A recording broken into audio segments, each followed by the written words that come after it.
Welcome to Life in Autofocus, everybody. I'm your host, Jaden Wheeler.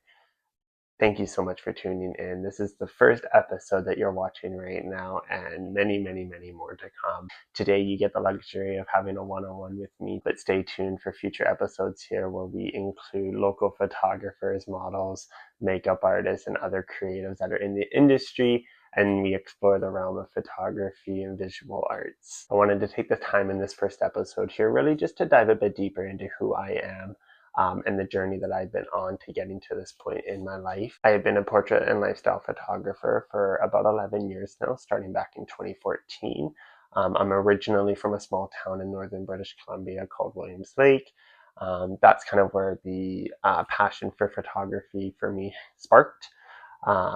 I went through high school in Williams Lake, surrounding myself with other local photographers that absolutely blew my mind with their work, and genuinely got me interested into the concept of photography. Fast forward to graduation of high school there, I took it upon myself to pursue a art degree in digital photography down in Vancouver, British Columbia.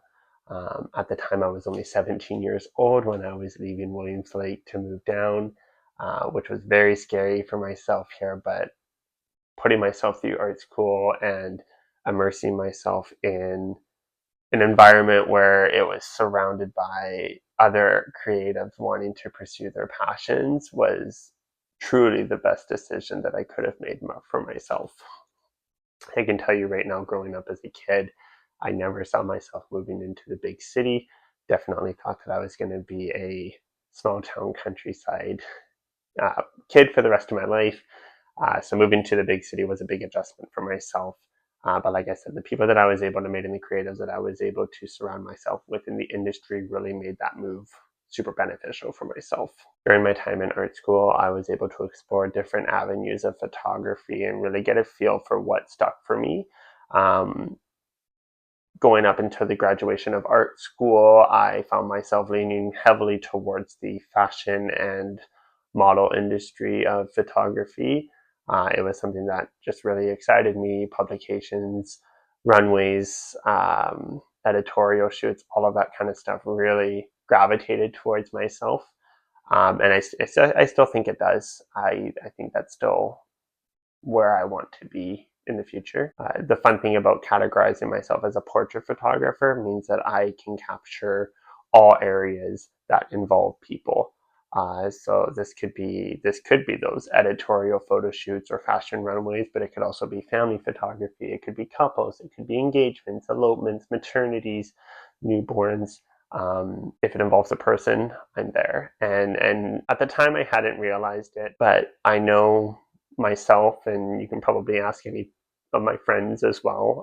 They'll describe me as a very social butterfly, somebody who likes to be around other people, and honestly, just hype people up. That's my thing. I like to spread positivity and happiness wherever I can, and I think portrait photography is such an empowering specialty of photography because you take moments in people's lives and document it for them to be able to cherish forever. And no matter what type of portrait photography you're doing, I feel every image that involves a person tells a story, you know? And so, you look at street photographers and they act more on the element of spontaneity and surprise and catching people off guard. And I think that's probably the most authentic way you can document somebody's life. Um, in the sense that like you see people with no barriers. You see them for exactly who they are, what they're doing in that moment in their life, and street photographers and street photography images are some of my favorite to look at, because they truly captivate the person in that moment. Fashion photography, amazing, amazing display of artistic capabilities here. You have fashion designers that are building these looks, and some very minimalistic, some very extravagant and boisterous, and then it's almost a two-parter. You have the look, and then you have the model, and when you're building these shoots, you're thinking about those two elements at the same time, right? So you're thinking, okay, what is the fashion designer trying to convey, and then who, as a model, can properly convey that message. Um, and so there's quite a bit of artistry in the element of fashion photography that I think is just truly beautiful. Then you switch over to lifestyle photographers, and these would be the people that are capturing, your family photos, your couples, your engagements, and your maternities, newborn photos, and the simplicity around just living in the moment and being with the people that you love and surrounding yourself in those environments. Like, that photography is so beautiful to me. And I think, more people need to take the time to pause and book those lifestyle photo shoots where they document what they have around them. I think, it's in its name itself. It's is life is truly too short, and one way that we can extend those moments in our life is by documenting them and being able to pass those along and share them with everybody.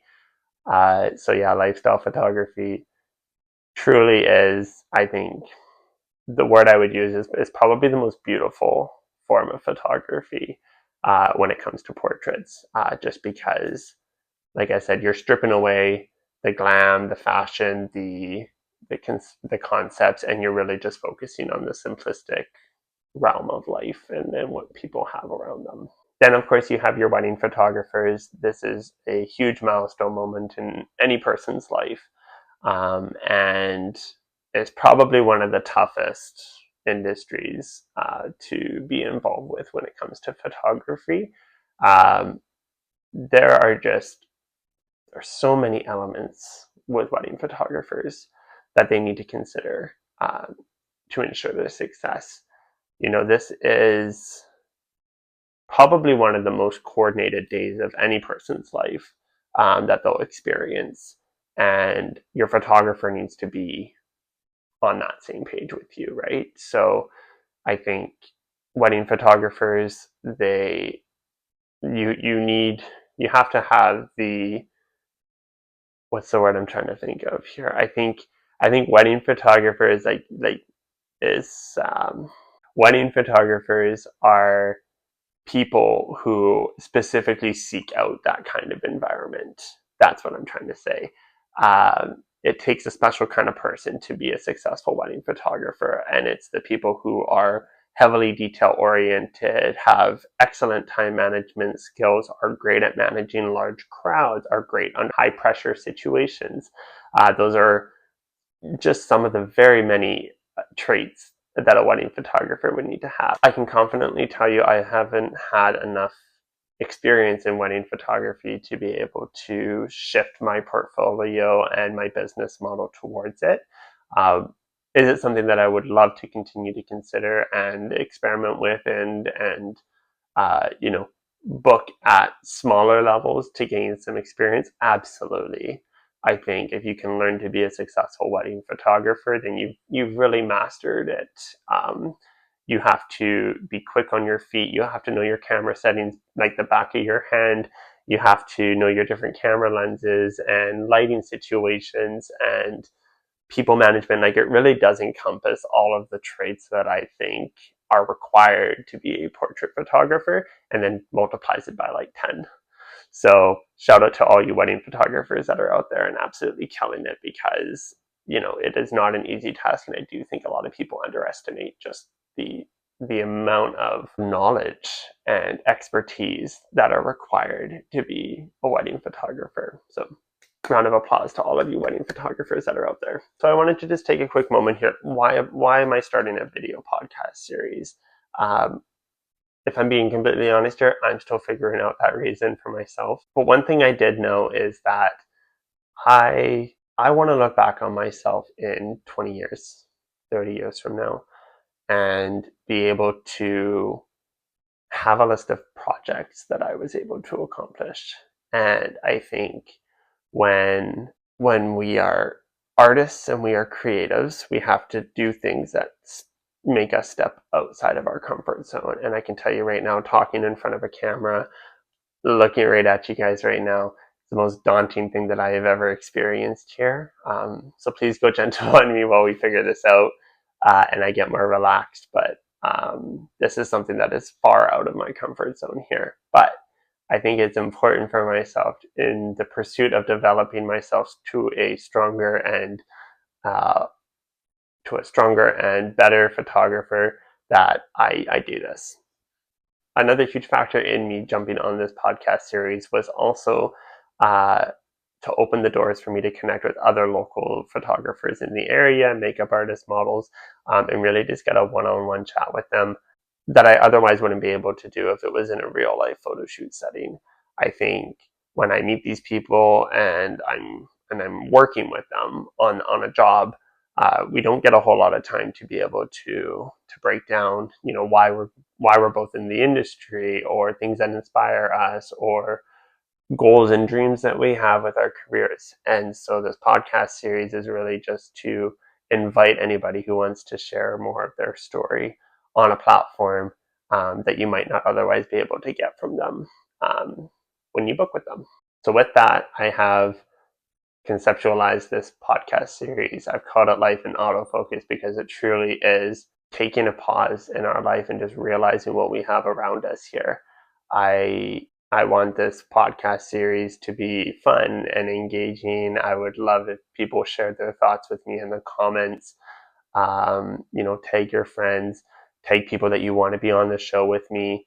And honestly, let's make this a podcast series that anybody can come to learn about the photography industry more, be inspired by other people that we have showcasing on here, maybe learn a thing or two from tips or experiences that I share, and let's grow this artistic community more. I'm truly blessed that I'm in the artistic industry and that I get to produce content and work with all of you. And I truly cannot thank you all enough for following me, for supporting me, for booking with me, to sharing my work. Um, so many small actions that you guys do have such a heavy impact on myself and other creators that are out there. So thank you, thank you, thank you from the bottom of my heart. I'm so excited to take this journey on with you guys. So if you guys haven't already, please make sure you follow along, subscribe, like, comment, share my videos as much as you can here. And be sure to tune in for the next episode for the first ever Life in Autofocus podcast. I'm Jaden Wheeler, and I hope to see you guys on the next one.